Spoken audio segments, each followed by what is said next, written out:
we're going to just jump right into Thorzain versus Rhett. Kevin, I'm going to ask you, who is your predicted victor in this European throwdown? This is really hard, man. I mean, both these guys are on top of their respectable races, at least in Europe. We actually casted once a really, really cool series. Or actually, I think they played twice in the European Blizzard Invitational. I'm not sure if you guys remember that tournament, but Red was an absolute monster back then in Poland. And he managed to take out Thorzain just with a ridiculous amount of Mutalisk. Every time Thorzain would leave his base, half of it would be dead. And by that time, Red had half the map. But I don't know, man. It's a 50-50 call, so I can be right and I look smart, I can be wrong and I look silly. It's so hard to call between these two guys, but today I'm feeling a little Sveriga, so I'm actually going to go for Thorzain. All right. I actually completely agree with your assessment there. Thorzain versus Red is such an evenly matched matchup. Like these guys are both so good. Red, in my opinion, has kind of been beasting lately, so I'm going to pick Red. This whole Zerg Brothers fighting thing. But this is honestly 50-50. It could go either way. I guess people would be surprised that the American is choosing for the Dutch player and the Dutch is choosing for the Swedish one. But yeah, really, guys. It's a little messed up, man. I can't believe you're leaving your countrymen behind. Oh, no. Next week I'm for Red. Even if he plays alive. Red. Red to go 8-1. Only to lose today. It's just really hard to call between these two guys. Yeah. And I thought, let's spice it up a bit. Let's go for maybe the minor upset and go for Thorzain. But yeah, Thorzain can easily take it. Interesting barracks placement. Well, actually, I should just introduce them first, Ben. Let's do it. In the top left corner of Tal'Darim altar, it is Mouse Thorzain. Your TSL 3 champion. Totally messed that up. I was trying to be like the voice. Mouse Thorzain. You can do the scary man voice in the right bottom side. Okay, so I get to do Liquid Red. Sounding awesome? Okay, yes. Cool. Oh, I thought you were going to bring me in. I got this. Okay, down in the bottom right-hand corner of Tal'Darim altar, the red Zerg player representing Team Liquid, it is Liquid Red. Not bad. That was a little throaty. All right, guys. So as we mentioned before, if you people just tune in or actually didn't hear us saying it, this series has been played early today or maybe even yesterday. So this is a replay cast, and actually it worked out quite well because Alicia wasn't here yet. Of course, we don't just want to give default wins left and right. So Alive was okay with waiting a little bit as well. So that allowed us to do the only replay cast that we have today, which is Red against Thorzain. And after that, it will be live Cruncher versus Select and also Alicia versus Alive. Or maybe they're actually playing within 10 minutes. But in any case, we'll keep you guys posted regarding that one. Red is... He's got a pretty solid winning record against Thorzain, 13-7 across all the times that they've met. And like we said as we were doing the predictions, he's definitely been in beast mode lately. He's already made it into the third group stage at DreamHack, so it's very possible that we'll be seeing him on the main stage when things heat up for the grand final there. We should see Red on the main stage, man. He's handsome enough. He has a main stage face. He's good enough. Oh. He's got the main stage skills. Yes, but I still think the face is more important. My favorite thing about Red is his sense of humor. Yes. It's like you tell a funny joke and Red doesn't really react to it, like all your friends might be laughing. Yeah, we have to tell this story when actually like the camera's on us. Okay. Then it makes more sense. Save it. We'll save it. We'll for the save this game. story for you guys. So take a look at the openings. We of course see the command center about to finish up for Mouse Thorzain. The reactor is going down on this Rex. He will definitely switch it up with the factory. I'm a little bit surprised, Ben, that he's not building in his main base. Maybe he wants to get just those headings a little bit quicker. But ooh, look at this double command center going up already. And Ben, I know that you love and hate this. I mean, I love it for how good it is. I hate it for when I'm playing against it. Ladder has not been treating me well lately, Kev. And ZVT was one time my best matchup. I probably won 65% of my ZVTs on ladder. I haven't won one in like, it feels like ages. Actually kind of smashed my keyboard today after one. I just don't know how to deal with these triple orbital builds. The economy of Terran just gets so good so fast. I've actually been going back to Mutiling Bane because I just feel like Terrans with that kind of macro don't even care about infestors. Well, we'll see how Red's going to deal with it, Ben. Maybe you can make some notes. You can pick a few things up. He already has 4 queens. That is pretty interesting. Of course, Red known to get queens early on. He loves to get that creep set going as soon as possible. But 4 queens, like 5 minutes into the game, that's even a lot for Red. Yeah, he's also pretty much gasless. Has he finished Zergling speed already? Or is he just now starting to mine? Just starting to mine. Oh, man. So really playing a heavy macro style. And we talked about this some last week in Cloud versus HeyPro. The build that Thorzain is doing pretty much counters this because Red's got no way to punish this fast triple orbital. And Thorzain, he's going to be if not on even footing with the Zerg player, he's going to be ahead, quite frankly. Well, it's still going to take a little while. I mean, triple orbital is of course super scary, and that is what he's going to have right now. As I just catch the final moments of that orbital. Man, that SCV did a good job. He built it quick, but not quick enough. I got it. But Red is going to have a super sick economy too. Look at the production depth. 10 drones on the way. 46 right now, 56. But I'm very curious to see how many more Hellions is Thorzain going to produce, since he already has 4. We see 2 more over here. And I actually think he's just going to run in with 8 to 10 Hellions. And if Red keeps making the drones that he does right now, he's going to lose a lot of them. Tal'Darim Ultra is one of the best maps in any map pool for this kind of Hellion play, as it's so hard to block everything up. I honestly am surprised that Red's putting the macro hatch in his main and not using it to create a bit of a wall off there in that big natural choke. If those Hellions get in, there's nothing stopping them from killing lots and lots of drones. Since Red had slow Zergling speed, obviously he did not try to get Zerglings around the map because they would just get roasted by these Hellions. He could have tried to sneak one nearby, but Red really not all that worried about what Thorzain is doing. He just feels like, I made a ton of drones. As long as I'm not going to get punished for this, I'll be fine. If you take a look, he was 54 against 37.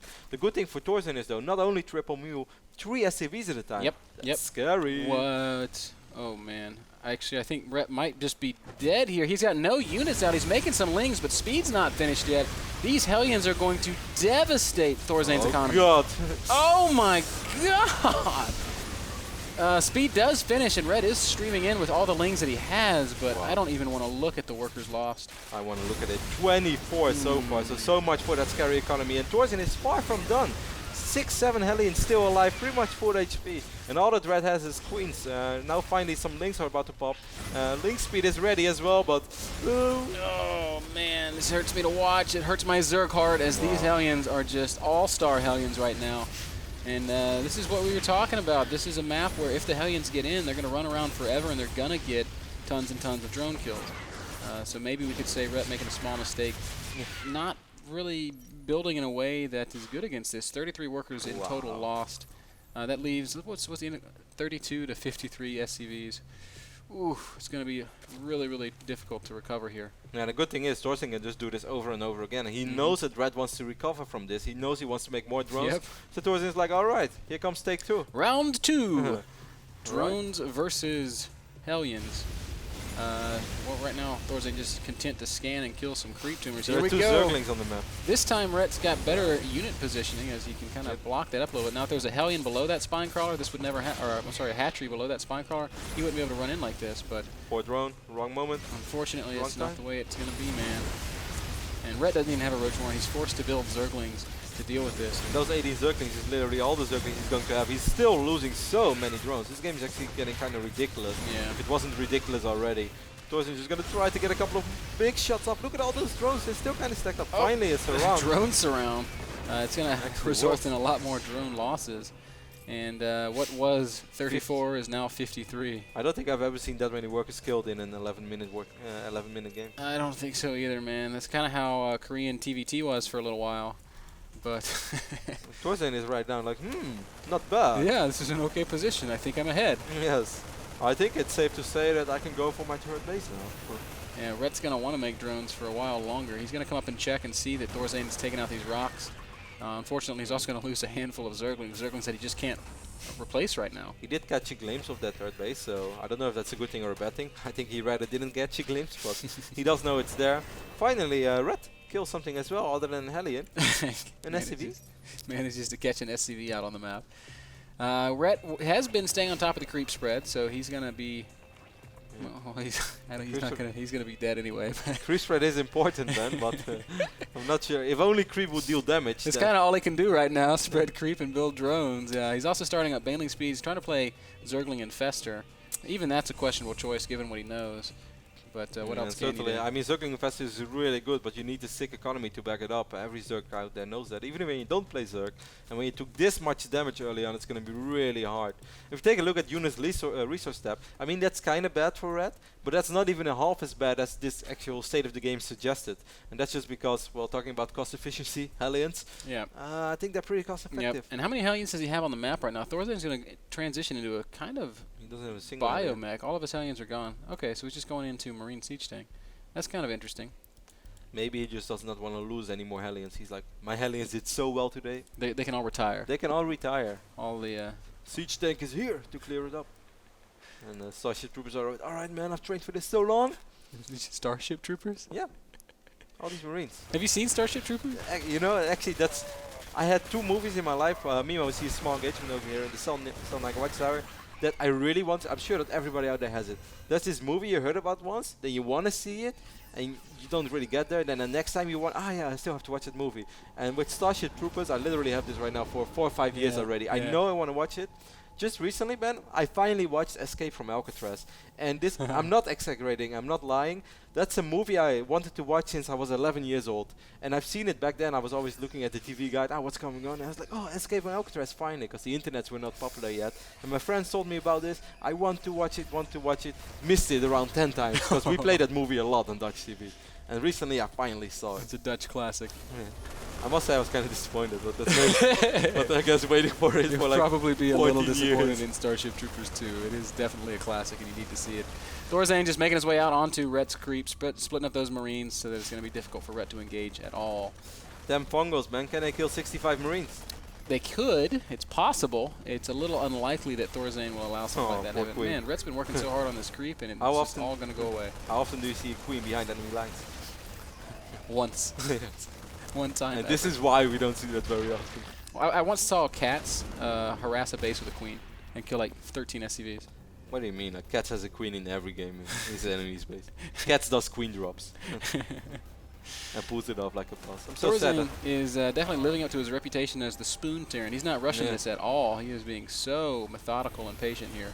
Both these guys are real champions, kind of like LeBron James. They both won really a lot. Of course, Thorzain winning the TSL 3, Liquid Red, winning Assembly, and winning, of course, the European Blizzard Invitational that we mentioned before. Ooh, Red is going to have to start fighting soon because Thorzain is getting really close right now. Yeah, Thorzain's maxed. Red only had about 130 supplies. It's going to be a very difficult defense. Again, if he nails the greatest fungals of all time. And if he had Neuroparasite, then he would neuro all the Thors. Just neural every Marine. How sick would that be? Neuro. I don't think that's possible. 50 infestors, neural 50 Marines, stim and kill everything that Thorzain has. That would be Pimpus play of 2012. Thorzain making his way into deep into the natural of Red. Some burrowed infestors trying to get into a position where they can make something happen. They're awful clumped up though, and they're going to unburrow close to siege tanks. No, they're going to not unburrow. They're going to drop infested Terrans. And they do get some fungals down. You saw all the banings detonating on that Thor. Yep, crashing into the Thor, a little bit miscontrolled. And very clearly Thorzain is going to take this game. The Thor does go down. Because of the tanks, man. Not actually because of Red's damage, but because Thorzain was attacking his own units. But the Spoon Terran does take this first map very, very convincingly. I don't know, man. As much as we hate to say that games are over before they are over, of course we do not. Over around 35 drone kills. 53 probably was. Okay. 35 was a. Zerg can recover from that because of larva inject. I don't know, man. You should know that better than me. Well, not against triple orbital. I know it's tough, but yeah, you never know. Like we've seen crazy things happen in the history, but after 53 drone kills, yeah, Cass would come back from that. Cass would be like, I'm winning this game. If only like those hatcheries would turn into orbitals. My game. If you guys don't know, MrBitter and me, we casted around 2 or maybe even 3 times a game. That Cass took so much damage of a roach. Like 2 SCVs. Yeah, of a roach bailing. Like the Zerg would be at 40, 45 drones. Cass would be around between 7 and 15 SCVs, and he won it 3 times on a row. So nowadays we are when someone is like really, really far behind. If they would disconnect right now, Cass would say, "I'd win this game," and he would have the evidence to back that statement up. I have a track record of winning these kinds of games. So that first game brought to you guys by Epson Projectors. Check them out, epson.com/projectors. We're going to kick it to a commercial right now, and when we get back, game number 2, Rhett versus Thorzain.